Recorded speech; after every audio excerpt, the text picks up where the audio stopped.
आपको सीधे देहरादून ले चलते हैं। मुख्यमंत्री पुष्कर सिंह धामी संबोधन कर रहे हैं। मशीन आधारित बनाना एक कठिन काम और सफाई कर्मचारियों की सुरक्षा, वो उनका सम्मान सुरक्षित करना है। आज आयुष्मान भारत योजना के अंतर्गत पात्र सफाई कर्मचारियों और उनके परिवारों को मुफ्त स्वास्थ्य बीमा सुविधा भी प्रदान की जा रही है।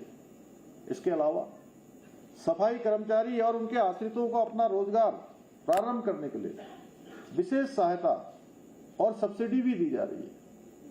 आप सबके ध्यान में इस बात जरूर आनी चाहिए कि ये योजनाएं जो आज चल रही हैं, ये योजनाएं पहले भी चल सकती थी, पहले भी सरकारें होती थी। कल मैं एक कार्यक्रम में गया था, एक आज तक का कार्यक्रम था। जब मैंने उनको बोला कि हमने पिछले 4 सालों में 30,000 से ज्यादा हमारे बच्चों की नियुक्तियां कर दी हैं पारदर्शिता के आधार पर, तो उन्होंने कहा, वो कह रहे हैं कि ये पद तो पहले से खाली थे। तो मैंने कहा, पद खाली थे तो सरकार भी तो पहले भी थी। यानी कि जो काम आज हो रहा है वो काम पहले भी हो सकता था। इच्छा शक्तियां नहीं होती थी सरकारों में, फैसले नहीं लेते थे, लटका दिया करते थे, गोलमाल कर दिया करते थे, फाइलों में विकास लटक जाता था। कर्मचारियों के हितों में जो फैसले लेने चाहिए थे वो नहीं ले पाते थे। इसके अलावा भाइयों बहनों, सफाई कर्मचारियों और उनके आश्रितों को अपना रोजगार प्रारंभ करने के लिए विशेष सहायता सब्सिडी भी प्रदान की जा रही है। इतना ही नहीं, कर्मचारियों के हितों की रक्षा के लिए राष्ट्रीय सफाई कर्मचारी आयोग का कार्यकाल भी 2028 तक बढ़ा दिया गया है। साथियों, आदरणीय प्रधानमंत्री जी के मार्गदर्शन में और उनके सहयोग से हमारी सरकार भी उत्तराखंड के विकास को एक नई दिशा देने के लिए निरंतर कार्य कर रही है। एक और जहां हमारी सरकार राज्य में केंद्र सरकार की जो विभिन्न योजनाएं हैं भारत सरकार के स्तर से जिनको स्वीकृति मिलती है, उनको सभी को प्रभावी ढंग से राज्य में लागू कर रही है, जिससे कि जिस उद्देश्य से वो योजनाएं स्वीकृत की गई हैं, जिनकी सहायता के लिए योजनाएं बनाई गई हैं, उनका लाभ, उस योजना का लाभ उन पात्र लोगों को मिलना चाहिए, उन जरूरतमंद लोगों को मिलना चाहिए।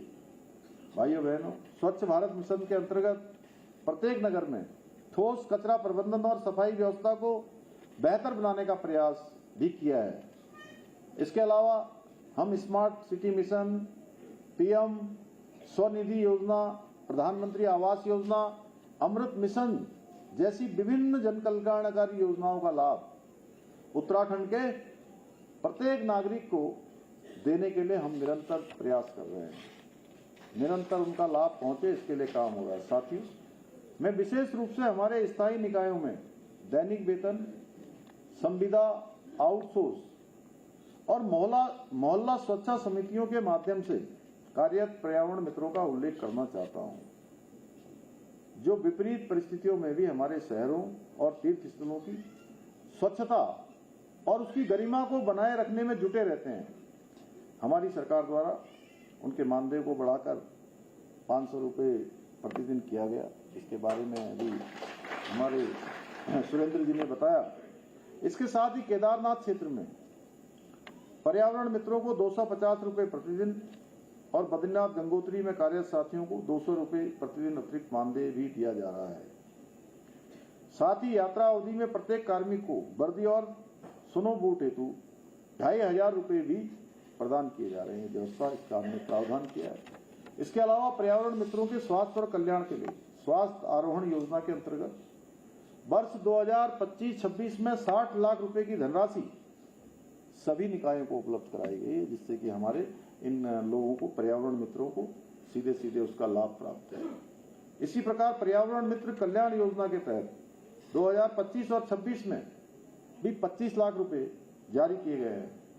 साथियों, 2014 से बंद पड़े पर्यावरण मित्रों के बीमा को हमारी सरकार ने फिर से शुरू करते हुए 5 लाख रुपए का ग्रुप टर्म लाइफ इंश्योरेंस लागू किया है और अब तक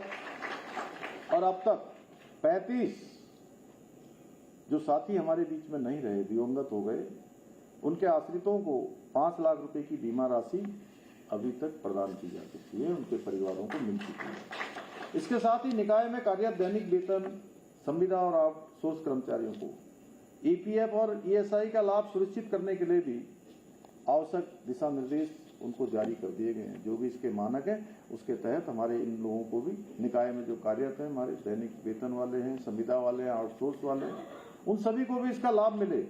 समस्त पर्यावरण मित्रों और पर्यवेक्षकों को वर्षा, शीतकालीन, ग्रीष्मकालीन वर्दी उपलब्ध कराने के निर्देश भी निकायों को दिए गए हैं। इसके अतिरिक्त पर्यावरण मित्र कल्याण कोष की स्थापना तथा पर्यावरण मित्रों की पदोन्नति के लिए पर्यवेक्षक पद पर किए जाने का प्रस्ताव भी शासन में आ गया है, उस पर भी विचार चल रहा है। इतना ही नहीं, हमने कर्मचारियों के हितों को ध्यान में रखते हुए नगर निकाय के संविदा कर्मचारियों का वेतन 7,500 रुपये से बढ़ाकर 15,000 रुपये करने का भी काम किया, जैसा आप सबको पता है।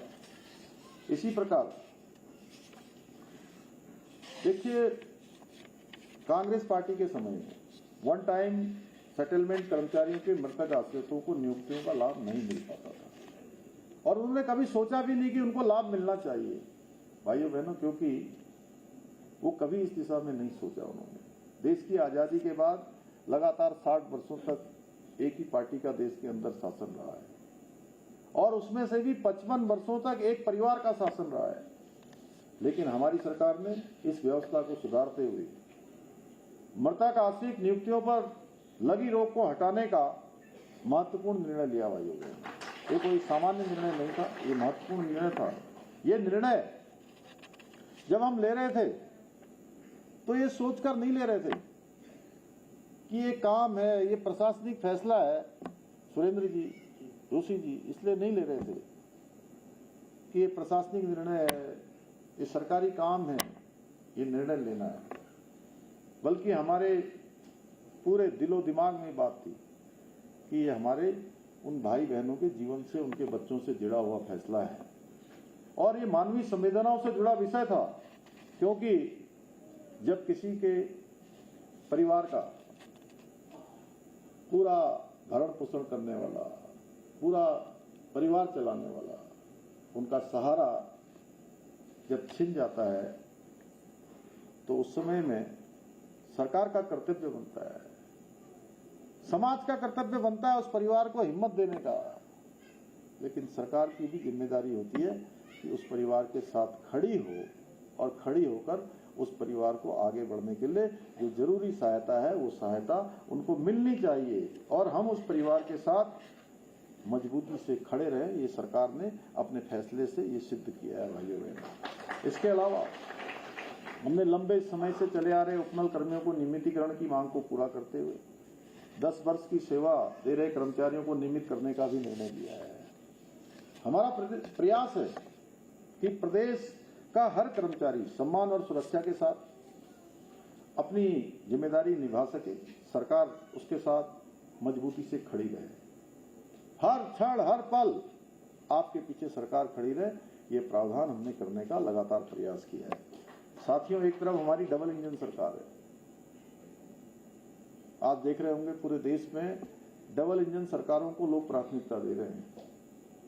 कहीं भी चुनाव होता है पूरे देश में तो चाहे आप देखेंगे गुजरात में लंबे समय से डबल इंजन की सरकार बन रही है, मध्य प्रदेश में लगातार सरकार बन रही है, अभी हाल ही के दिनों में चुनाव हुए, दिल्ली में डबल इंजन की सरकार बन गई, हरियाणा में डबल इंजन की सरकार बन गई, राजस्थान में डबल इंजन की सरकार बन गई, छत्तीसगढ़ में डबल इंजन की सरकार बन गई, महाराष्ट्र में डबल इंजन की सरकार बन गई, बिहार में भी अभी डबल इंजन की सरकार बन रही है।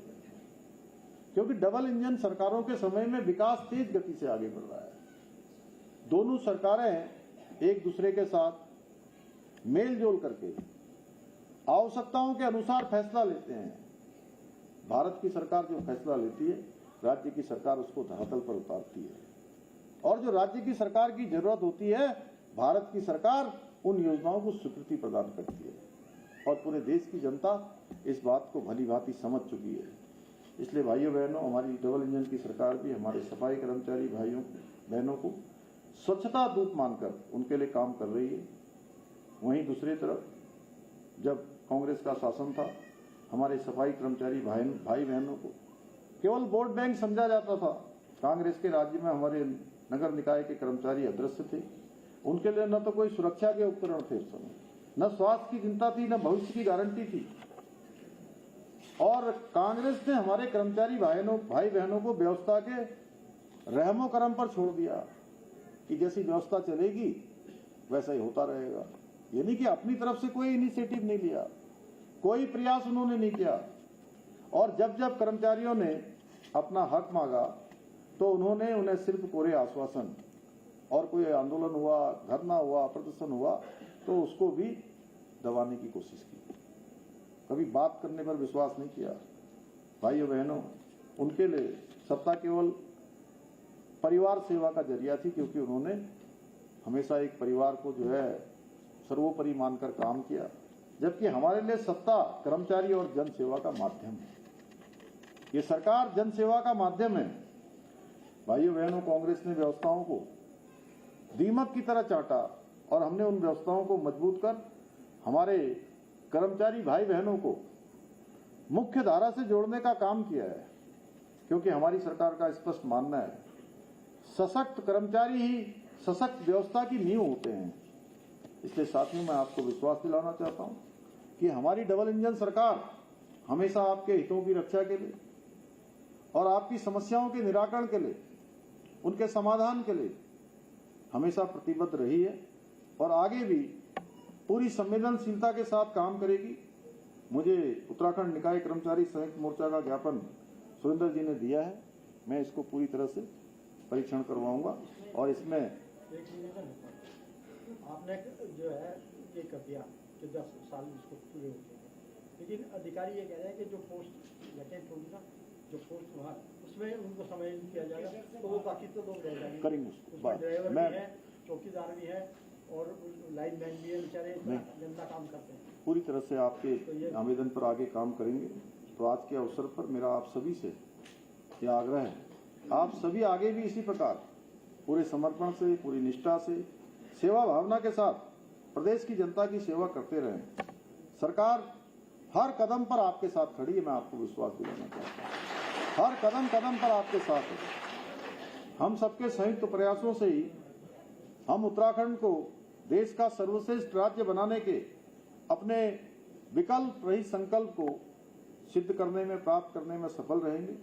इसी विश्वास के साथ एक बार पुनः आप सभी का, इतनी बड़ी संख्या में आप सब यहाँ आए, मैं फिर से आपका यहाँ पर बहुत स्वागत करता हूँ, आपका हृदय से आभार व्यक्त करता हूँ और अपनी बात समाप्त करता हूँ। धन्यवाद। आपके मोबाइल पर तुरंत आएगी ब्रेकिंग न्यूज, स्क्रीन पर सबसे पहले दिखेगी बड़ी खबर, देश दुनिया की हर खबर एक जगह। अब आपके मोबाइल पर तुरंत फटाफट इंस्टॉल कीजिए न्यूज नेशन ऐप और रखिए खुद को अपडेट।